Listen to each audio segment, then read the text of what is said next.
ব্রেকফাস্টে আজকে করে নিয়েছিলাম গোলা রুটি, ডিম দিয়ে আর পেঁয়াজ লঙ্কা, আটা ময়দা সমান সমান, একটু সুজি আর জল দিয়ে গুলে নিয়েছিলাম। তাওয়ার মধ্যে হালকা একটু তেল ব্রাশ করে দিয়ে দিলাম 2 হাতা গোলা।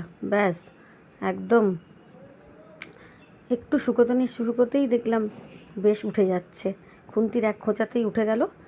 উল্টে পাল্টে ভেজে ভেজে বেশ তুলে রাখলাম। এরকম মোটামুটি 3-4টে তো আমি করেই নিলাম প্রথমে, আর হাজব্যান্ডকেও ব্রেকফাস্টে এটাই দিয়ে দিলাম। তো গোলা রুটি খেলে একটা সুবিধা কি, এর সঙ্গে তরকারি না হলেও হয়, একটু সস দিয়ে খেয়ে নেওয়া যায়। সকালবেলা তাড়াহুড়োর মধ্যে প্রত্যেক দিন রুটি তরকারি করা বা পরোটা তরকারি করা সত্যি একটা ঝামেলার ব্যাপার।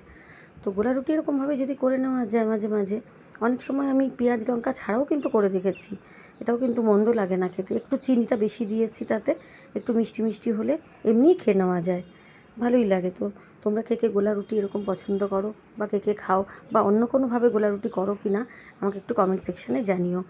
আর একটু বলো পাপিয়া দিনলিপি চ্যানেলটা কেমন লাগছে তোমাদের, কোনো নতুন কোনো ব্রেকফাস্টের আইডিয়া থাকলেও সেটাও বলো।